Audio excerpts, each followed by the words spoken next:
Multilac, colour the world Sri Lankan. අයිබෝවන් සියලු දෙනාටම පළමුකොටම ස්තුතිවන්ත වෙනවා වාර්තා චිත්‍රපටයේ පෙන්නලා ඒ පිළිබඳ ගොඩනැගෙන සංවාදයට යම් අදහස් කරුණු කීපයක් ඉදිරිපත් කරන්න අවස්ථාවක් ලබා දීම පිළිබඳව බෙහෙන් මේ සංවිධායක මණ්ඩලයට ස්තුතිවන්ත වෙනවා. සුදත් සොහිරා මා හිතන්නේ මේ වාර්තා චිත්‍රපටය මා වෙත ලබා දුන්නේ මීට මාස එකහමාරකට පමණ පෙර. සතියකට සැරයක්වත් SMS පණිවිඩයක් කළා මගෙන් විමසනවා දැන් බැලුවද කියලා. අපි ගත කරන ශේෂ්ත්‍රාත් එක්ක බලපුවාම චිත්‍රපටයක් බැලීම සඳහා කාලෙ මිඩංගු කරගත හැකියි කියලා සැකයක් මම හිතන්නේ සුදත් සොහිරාට තියෙන්නේ නැති. ඒ නිසා තමයි මම හිතන්නේ වැඩිපුර අපිට කතා බහ කරන්න හම්බුනේ SMS පණිවිඩ වලින් දුරකථනයට වඩා.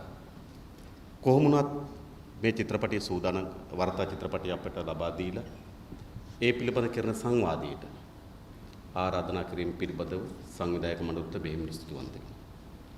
මම දැක්ක එක Facebook එක පොඩි පෝස්ට් එකක් දාලා තිබුණා අනුර සිනමාව ගැන කතා කරයි කියලා. නෑ මම ආවේ සිනමාව ගැන කතා කරන්න නෙවෙයි. මොකද සිනමාව කියන ශාස්ත්‍රය පිළිබඳ කතා කරන්න මටත් වඩා අත්දැකීම් තිබෙනවා.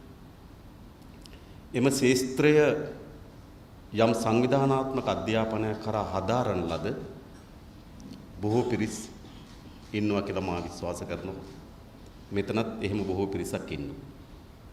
ඒ නිසා එහි සිනමා රූපික බව, එහි නිමිත්ත, එහි කැමරා කෝණ, එහි අන්තර් සම්බන්ධය ඒවා පිළිබඳ ගොඩාක් කතා කරන්න මා සුදුස්සෙක් නොවන බව මා දන්නවා. නමුත් මා චිත්‍රපටි බලනවා. චිත්‍රපටි රස විඳිනවා. හැබැයි චිත්‍රපටි විචාරකෙක් නොවේ.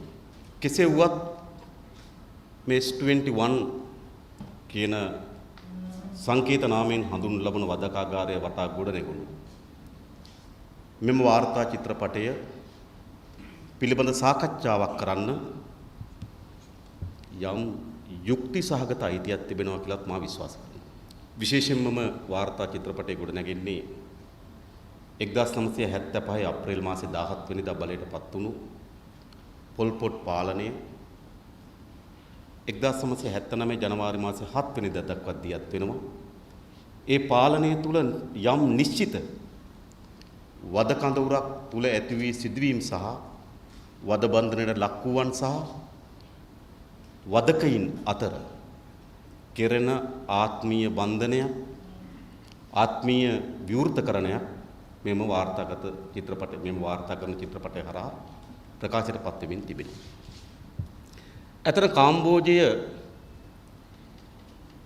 ඉන්දු චීන රාජ්‍යයන් ගත්තොත් වියට්නාමය, ලාओසය, කාම්බෝජය එයින් විශේෂයෙන්ම කාම්බෝජය ලෝකේ පුරා එක් වකවානුවේදී ආන්දෝලනයට තුඩුන් රාජ්‍යයක් බවට පත් වෙලා තිබුණා. කොමියුනිස්ට් වාදයට එරෙහිවත් කොමියුනිස්ට් වරුන්ට එරෙහිවත් විශාල ලෙස උලුප්පා දක්වන ලද පෙන්වා දෙන ලද පාලනය තමයි 1975 අප්‍රේල් මාසේ 17 වෙනිදා සිට 1979 ජනවාරි මාසේ 7 වෙනිදා දක්වා දියත් වුණු පොල් පොට් පාලනය. ලෝකේ බොහෝ වාමාංශික ව්‍යාපාරයන් වෙතත් බොහෝ මානවවාදී ව්‍යාපාරයන් වෙතත් පොල් පොට් ලේබලය පොල් පොට් පාලනය අලවන්නත් ලේබල් ගසන්නත් උත්සාහ කරලා තිබුණා. ඒ නිසා කාම්බෝජය පිළිබඳ යම් විවෘත සාකච්ඡාවකට ඉඩ ප්‍රස්ථා ලැබීම මම හිතන්නේ වඩාත් උචිත අවස්ථාවක් ලෙස සැලකනවා. කාම්බෝජ ඉතිහාසය ඉතා දිගු ඉතිහාසයකට උරුමකම් කෙනා කාම්බෝජය. ಭಾರತයේ කේන්ද්‍ර කර ගොඩනැගුණු චම්පා රාජධානිය දක්වා දිගු ඉතිහාසයක් කාම්බෝජයට තිබෙනවා. කාම්බෝජයේ සියවස් ගණනාවක් පාලනය වුණේ කෙමර්වරු. ඒකට කාම්බෝජ ජාතිකයන් විසින් තමයි කෙමර් ජාතිකයන් විසින් තමයි කාම්බෝජයේ සියවස් ගණනාවක් පාලනය වුණේ. නමුත් ඒ දුර්වල පාලනයක් නෝ. කාම්බෝජයේ ඉතිහාසයේ කවදාවත් ශක්තිමත් පාලනයක් තිබුණු අවධියක් අපි දකින්නේ නැහැ. ඒ නිසාමත් කාම්බෝජයේ සිද්ධ වෙච්ච දේ තමයි අසල්ලෙස වියට්නාමයේ තායිලන්තයේ ඍජු ආක්‍රමණයන්ට විවිධ අවස්ථාවල කාම්බෝජය පත් වෙලා තිබුණා. උන්ගේ පාලනයට නතු වෙච්ච ඉතිහාසයේ අවස්ථාවක් තිබෙනවා. නිශ්චිත වශයෙන්ම ගත්තොත් 1887 දී කාම්බෝජය ප්‍රංශ අධිරාජ්‍යවාදී විසින් මුළුමනින්ම යටපත් කරගන්නවා 1887 දී.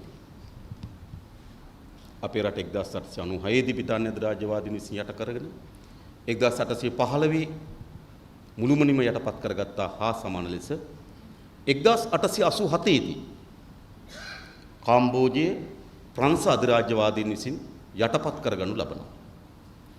නමුත් අපේ රටේ වගේම ආරම්භයේ සිටම ප්‍රංශ අධිරාජ්‍යවාදයට එරෙහිව විමුක්ති අරගලයක් පැන නැගුණේ නැහැ. මොකද කාම්බෝජයේ ඉතාමත් පසුගාමි කුසිකාර්මික රාජ්‍යයක්. ඉතාමත් පසුගාමි. එය අලුත් යන්ත්‍ර සූත්‍ර ඇතුළු නොකරන ලද අලුත් බීජ සොයා නොගන්නා ලද සාම්ප්‍රදායික කුසිකර්මාන්තය මත යැපුණු පසුගාමී කුසිකාර්මික රාජ්‍යයකට තමයි කාම්බෝජයේ පැවතුනේ. ප්‍රංශ අධිරාජ්‍යවාදීන් යටපත් කරගත්තත් ප්‍රංශය උත්සක වුණේ නැහැ, උත්සාහ කරේ නැහැ කාම්බෝජයේ යලි අලුත් ධනේශ්වර සබඳතා ඇති කරන්න. යන්ත්‍ර සූත්‍ර, කළමනාකරණය, විද්‍යාව, අලුත් දේ කාම්බෝජයට කැඳවාගෙන ඉන්න කිසිසේත්ම කටයුතු කරේ නැහැ ප්‍රංශය. ඊට පස්සේ අපි දකිනවා දෙවන ලෝක යුද්ධයේ ආරම්භය සමගම ඒ කලාපයේ බොහෝ රාජ්‍යයන් ජපානයේ යටත් විජිතයන් බවට පත් වෙනවා. අනතුරුව කාම්බෝජය ජපානයේ යටත් විජිතයක් බවට පත් වෙනවා. 1945 දෙවන ලෝක යුද්ධයේ නිමා සමගම කාම්බෝජය ප්‍රංශයේ සමූහාණ්ඩුවට යටත් ස්වයං පාලිත ප්‍රදේශයක් ලෙස නම් කරනවා. ඔබ දන්නවා 1945 ලෝක යුද්ධයෙන් පසුව යුද්ධයේ ජයග්‍රහයි පිළ මිතුරු පිළ විවිධ සීමා මායිම් සහිතව රාජ්‍යයන් බෙදා ගනු ලැබුවා. එහි එක් රාජ්‍යයක් ලෙස තමයි කාම්බෝජයේ ප්‍රංශ සමූහාණ්ඩුවේ ස්වයං පාලිත කලාපයක් ලෙස ඇතුළත් කරගනු ලබන්නේ 1945 දෙවන ලෝක යුද්ධයේ අවසන් වීමත් සමගම. නැවත ප්‍රංශයේ නිදහස පිළිබඳ සටනක් පටන් ගන්නවා. සීනුක් කියන රාජ්‍ය පරම්පරාවේ උරුමන් තියෙන සීනුක් කියන කුමරා කාම්බෝජයේ නිදහස් රාජ්‍යයක් හැටියට ප්‍රකාශයට පත් කරනවා. 1953 දී 53 නොවැම්බර් මාසයේ පමණ අවධියේදී ප්‍රංශය කාම්බෝජය අත්හැරලා යනවා. කාම්බෝජ නිදහස් ස්වාධීන රාජ්‍යයක් හැටියට තමගේ නායකත්වය තෝරා ගැනීම සඳහා මැතිවරණයක් පවත්වනවා. එම මැතිවරණදී සියනු එහි නායකත්වයට ලබා ගන්නවා. 1960 දී ජනමත විචාරණයක් තියෙනවා. 1960 ජනමත විචාරණය තියන්නේ සියනු කුමරා ඔහුගේ ජීවිතාන්තය දක්වා නායකත්වය හැටියට තෝරාපත් කරගන්න. 1960 ජනමත විචාරයේ ජනතාව විසින් ඡන්දෙ දීලා අපි දන්නේ ඡන්දෙ මොන ආකාරයකද දුන්නේ කියන්නේ. නමුත් ජනමත විචාරණයේදී ප්‍රකාශයට පත් වෙන සියනු කුමරා ජීවිතාන්තය දක්වා එහි නායකත්වය හොබවනවා කියලා. මෙන්න මේ කාලවකවානුව තුළ තමයි KPRP කියන කාම්බෝජ් මහජන විප්ලවකාරී පක්ෂය ගොඩ නැගෙනවා 1951 දී. එතකොට පොල් පොට් ශිෂ්‍යත්වයක් අරගෙන ඔහු අධ්‍යාපනය සඳහා ගොස් තිනවා ප්‍රංශයේ. ප්‍රංශයේ විවිධ ශිෂ්‍ය අරගල වලට පොල් පොට් සම්බන්ධ වෙනවා. ඔහුගේ ශිෂ්‍යත්වය අහෝසි කරනු ලබනවා. පොල් පොට් ඇවිල්ලා මෙම 1950 දශකයේ මැද භාගයේ වතර වෙනකොට KPRP කියන කාම්බෝජ මහජන විප්ලවකාරී පක්ෂයේ සමාජිකත්වයේ ලබා ගන්නවා. 1962 දී පමණ එහි හිටපු ලේකම්වරයා රහසිගත ලෙස ඝාතනය වෙනවා. ඝාතනය වූාට පසුව KPRP සංවිධානයේ නායකත්වයට පත් වෙනවා පොල් පොට්. 1970 දී එතකොට අපි දන්නවා වියට්නාමය ආක්‍රමණය කරලා තිබෙනවා ඇමරිකානු එක්සත් ජනපදයේ විසින්. උතුරු වියට්නාමයේ බේරගෙන තිබෙනවා. දකුණු වියට්නාමය ඇමරිකන් අධිරාජ්‍යවාදයට යටත් වූ කොටසක් හැටියට තමයි තිබෙන්නේ. දකුණු වියට්නාමයේ බෝඩර් එක තමයි තියෙන්නේ කාම්බෝජයට. ඒතර උතුරු වියට්නාමය හෝචිමින්ලාගේ අරගලය විසින් නිදහස් කරගෙන තිබුණා වියට්මුන් ගරිල්ලාවරුන් විසින්. දකුණු වියට්නාමය නිදහස් නොකරගත්තු ඇමරිකන් යටත් යුද්ධයක් හැටියට පැවතුණා. මේ ඇමරිකාව බෝම්බ දැමීම හේතු කොටගෙන 1960 දශකයේ අගභාගයේ විතර වෙනකොට කාම්බෝජය මොකද වියට්මින් ගරිල්ලාවරු ගොඩක් කාම්බෝජයේ සීමා මායිම් වල සැඟවිලා හිටියා අවියාවිදගෙන හිටියා. කාම්බෝජයේ 1,50,000කට අධික ජනතාවක් ඇමරිකන් එක්සත් ජනපදයේ බෝම්බ හෙලීම විසින් ඝාතනය වෙනු ලැබුවා. 1970 දී සීනුක් කුමරා යුරෝපයේ සංචාරයකට යනවා. මේ සංචාරය ඇතුළත කුමන්ත්‍රණයක් සිදු වෙලා ඔහු තමයි අග්‍රාමාත්‍යවරයා ලොන් නොල් කියන LON ලොන් නොල් කියන අග්‍රාමාත්‍යවරයා ඔහු ආරක්ෂක ඇමතිවරයා ඔහු කුමන්ත්‍රණයකින් බලය අත්පත් කරගන්නවා 1970 එය එක්සත් ජනපදයට ගැති එක්සත් ජනපදයට එක්ක ගැට ගැහුණු ඍජු පාලනයක් කාම්බෝජයේ ස්ථාපිත වෙනවා. මේට එරෙහිව කැමරුත් ගරිල්ලාවරු KPRP සංවිධානයේ සටන් කරන්න පටන් ගන්නවා. 1975 දී වියට්නාම යුද්ධය ඇමරිකන් එක්සත් ජනපදයේ පරාද වෙනවා. පරාද වෙනවත් එක්කම ඇමරිකාව වියට්නාමයේ අත්හැරලා යනවා.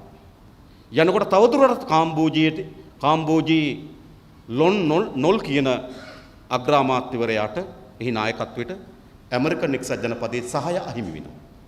සහායම අහිමි වෙනවත් එක්කම දුර්වල වෙන්න පටන් ගන්නවා ඔහුගේ පාලනය. ඒ වෙලාවේදී KPRP සංවිධානයේ බලය අත්පත් කරගන්නවා. 1970 සිට ක්‍රමානුකූලව ග්‍රාමීය ප්‍රදේශ මොවුන් විසින් අත්පත් කරගෙන එනවා.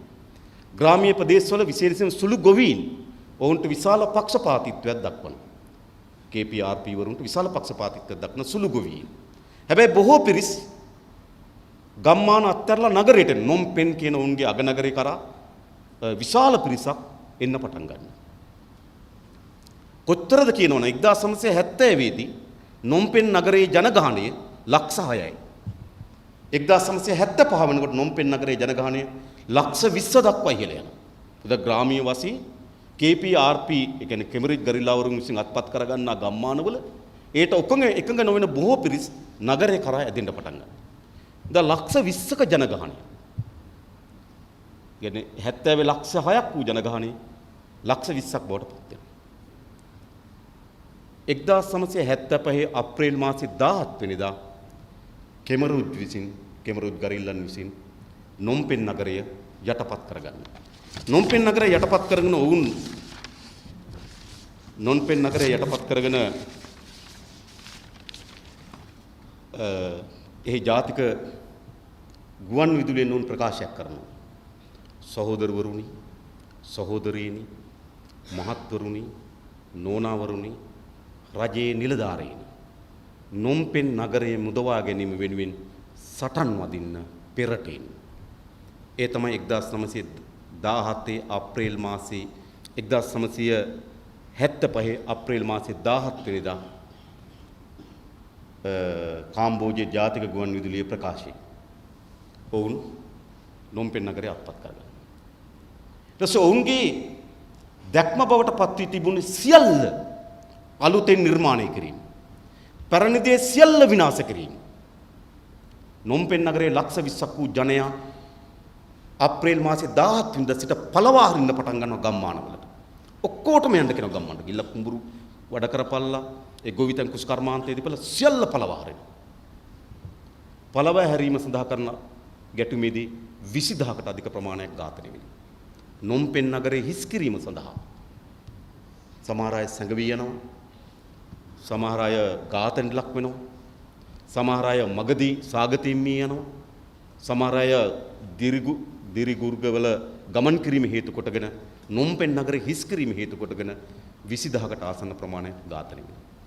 නොම්පෙන් නගරයේ හිස් කිරීමෙන් පටන් ගත්තු ඝාතනය 1979 ජනවාරි මාසයේ 7 වෙනිදා වෙනකොට ලක්ෂ 20ක් ඝාතනය වෙනවා. එතකොට එහි ජනගහනය ලක්ෂ 17යි කාම්බෝජයේ ජනගහනය. ලක්ෂ 17න් ලක්ෂ 20ක් කෙමරුජ්ජුරින් විතරක් පමණක් නෙවෙයි සාගතයෙන්, ලෙඩ රෝග වලින්, පීඩාවන්ගෙන් සහ ඝාතනයන්ගෙන් කාම්බෝජයේ මිය යන. ආසන්න වශයෙන් ගත්තොත් පැවති ජනගහනයෙන් 4න් 5 25% ඒ අප්‍රේල් මාසේ 75 අප්‍රේල් මාසේ 17 වෙනිදා ඉඳන් 79 ජනවාරි මාසේ 7 වෙනිදා කියන අවුරුදු 4කට ආසන්න කාල පරිච්ඡේදය ඇතුළත මේ යන. අන්නේ එම කාලවකවානුවේ එක් ඡේද වාචකයක් පෙන්눔 කරන තැන තමයි S21 කියන සංකේත නාමයෙන් හඳුන්වන ලද කඳවුර. ඒ කඳවුර පළමුව පාසල. ඒ පාසල තමයි කඳවුරක් බවට පත් වෙන්නේ. අද ඒක කෞතුකාගාරය. බටලන්ද පළමුව පොහොර ගබඩාව. පසුව වදකාගාරය. එළිය කන්ද පළමුව නේමාසිකාගාරය. දෙවනුව වදකාගාරය. අනුරාධපුරයේ ඉහළගම වී ගබඩාව පළමුව වී ගබඩාව. දෙවනුව වදකාගාරය. S1 සංකේත නාමයෙන් හඳුන්වන ලද කඳවුර පළමුව පාසලක්, දෙවනුව වදකාගාරයක්, තුන්වෙනුව කෞතුකාගාරය. දැන් කෞතුකාගාරය. මේ වාර්තා චිත්‍රපටයේ ප්‍රවිෂ්ඨ වෙන්නේ මෙම වදකාගාරයේ 17000කට අධික සිරකරුවන් අත්අඩංගුවට ගන්න ලද අයග ඝාතනය කර ඉතිරි වෙන 14ක් අතර නාත් කියන චිත්‍ර ශිල්පියත් වන් නාත් කියන චිත්‍ර ශිල්පියත් චුම්මේ කියන සාමාන්‍ය පුරවැසියත් ඒ වදකාගාරයෙන් නිදහස් වූ අය හැටියට ඉන්නේ. වාර්තා චිත්‍රපටයේ පටන් ගන්න ඔවුන් ඒ කෞතුකාගාරයට නැවත ප්‍රවිෂ්ඨ වෙන මොහොතේදී ඒ ප්‍රවිෂ්ඨ වෙන මොහොත ඔබ හිතනවා ඔබගේ ජීවිතයේ තිබේදිව නැතිද කියලා මධ්‍යස්ථානයක් ඔබට මුණ ගැහෙනවා. ඔබගේ ජීවිතයේ අන්තිමතම පරිච්ඡේදයට මුහුණ දීපු සම්දිස්ථාන මධ්‍යස්ථානයක් ඔබට මුණ ගැහෙනවා. ඔබත් එක්ක බොහෝ සුසුම්ගත් මිනිසු අහිමි කරන ලද මධ්‍යස්ථානයක් ඔබට මුණ ගැසෙනවා. ඔබත් එක්ක එකට ඉන්න ලද බොහෝ මිනිසුන් ඔබ ඉදිරියේ ඝාතනය කරන ලද මධ්‍යස්ථානයක් ඔබට මුණ ගැසෙනවා. ඔබත් ඉන්නා ලද එම මධ්‍යස්ථානට ඇතුල් වීම මොනතරම් මානසික ආතතියක් පීඩාවක් ගෙන දේවිද? චුම් මේ වෙත එම මානසික ආතතිය, එම මානසික පීඩාව ගෙනත් දෙනවා. එතකොට නාත් කියනවා අපි වාසනාවන්තයි. අපි බොහෝ වාසනාවන්තයි. බොහෝ පිරිසක් මිය ගියපු තැන අපි ඉතුරු වී සිටිනවා කනගාටු නොවෙන්න මිත්‍රයා. බොහෝ පිරිසක් මිය ගියපු තැන මා ඉතිරිව සිටිනවා. එය නාත් කියන චිත්‍රපටිකරුවාගේ හෝ මේ නාත් කියන චිත්‍ර ශිල්පියාගේ හෝ චුම්මේ කියන සාමාන්‍ය පුරවැසියාගේ විශේෂ හැකියාව නෙවෙයි. පිරිසක් ඝාතනය වුණා, අහඹු ලෙස පිරිසක් ඉතුරු වුණා. පිරිසක් ඝාතනය වුණා, අහඹු ලෙස මා ඉතුරු වුණා.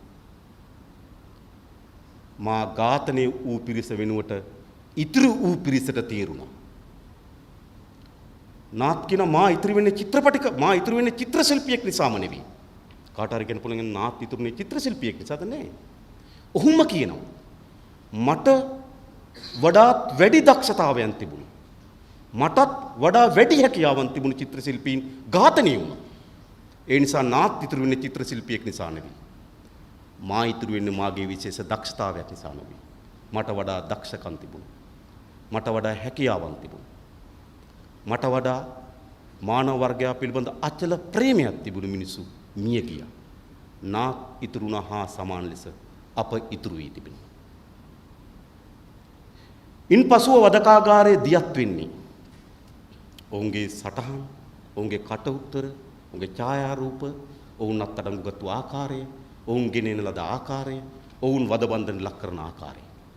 ඉන්පසුව එම වදකාගාරයේ මුරකරුවා, එම වදකාගාරයේ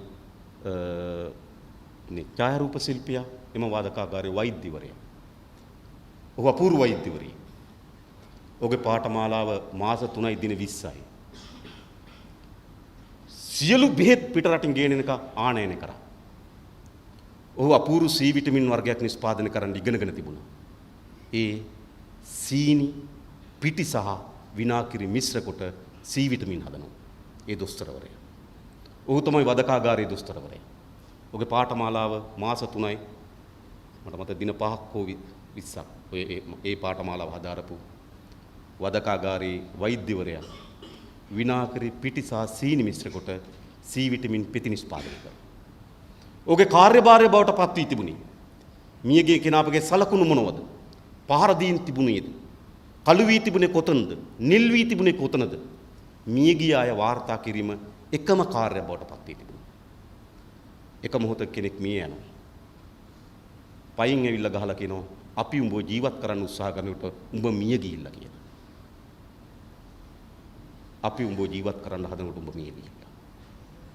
ඊට වදක ඒ වද බන්ධනයට ලක් වූවන් ඔවුන් නාට්‍ය අනුසාරයෙන් ඒ සැබෑ භූමිය තුල වද බන්ධන ලක් කරපු ආකාරය. ඔවුන්ට ඒ සඳහා කරන ලද දී ඒ සඳහා වුන් කරන ලද මෙහෙයුම් පිළිබඳව ඔවුන් සවිස්තරාත්මක දෙයක් ඉදිරිපත් කරනවා.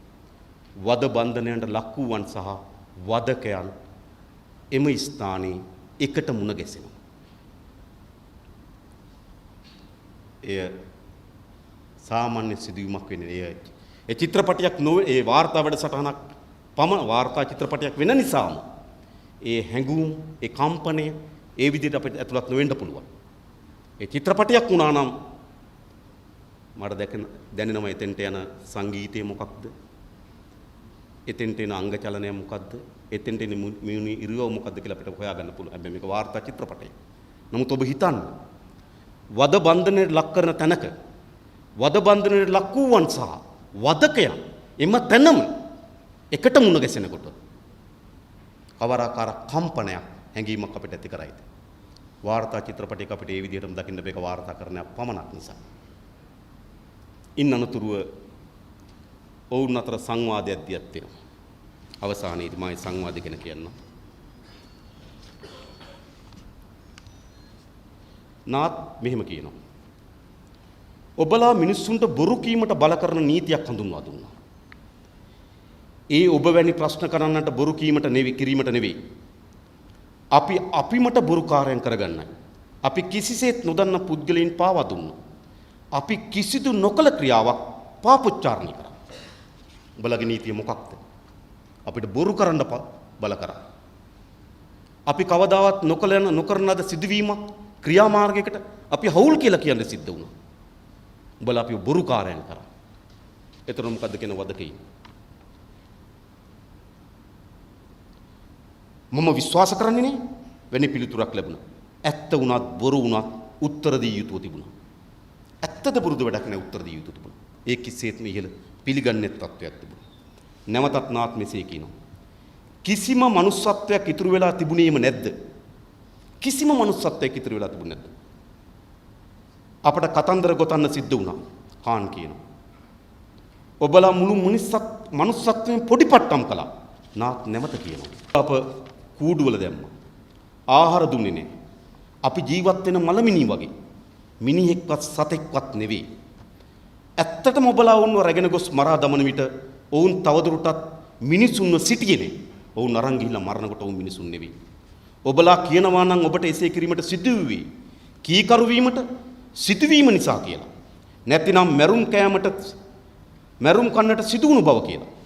ඒ අපේ යුක්තියේ ලෝකයේ අවසානයේ කිසිදු පරමාදර්ශයක් ඉතුරු වන්නේ නැහැ. ඔබට කියන්න පුළුවන් නම් ඔබ එසේ නොකරනා නම් මරා දමන බව. ඔබට කියන්න පුළුවන් නම් ඔබ එසේ නොකරන ඔබට දඬුවම් ලබා දෙන බව. පරමාදර්ශ කොහෙද ඉතුරු වෙන්නේ? කිසිදු පරමාදර්ශයක් ඉතුරු වන්නේ නැහැ. මානව හෘද සාක්ෂියක් ඉතුරු වන්නේ නැහැ. අපි මිනිසා සතුන්ගෙන් වෙන්කොට හඳුනා ගන්න. මිනිස්සු සත්තුන්ට වඩා වෙනස්. මිනිස්සු සත්තුන්ගෙන් වෙනස් කොට්ටාසයක්. මිනිස්සු මනුස්ස වර්ගයා සතුන් බවට නැතිනම් සත්තුන්ටත් අන්ත තත්වයකට හරවන්නේ නම් කිසිදු නිවැරදියක් සිදුවන්නේ නැහැ. විනාශය යන වචනය ගත්තොත් ඒට පූර්වත්වයට වඩා වැඩි දෙයක්. ඝාතනය වචනය තුල පවා ආචාර ධර්මික බවක් තියෙනවා. ඝාතනය කියන වචනය තුල ආචාර ධර්මික බවක් තිබෙනවා. එහෙත් විනාශය තුල කිසිදු මනුස්සත්වයක් ඉතිරි නැහැ. අප දූවිලි බවට පත් වෙනවා. සුළඟේ හමන දූවිලි අංශු විතරක් ඉතිරි වෙනවා. මෙතන සිදු විනාශයක්. ඝාතනයටත් සදාචාරයක් තියෙනවා. මුත් මෙතන සිදු වී තිබෙන්නේ මහා විනාශයක්. ඒන් තමයි ඔවුන්ගේ සංවාදය හමාර කරන්නේ.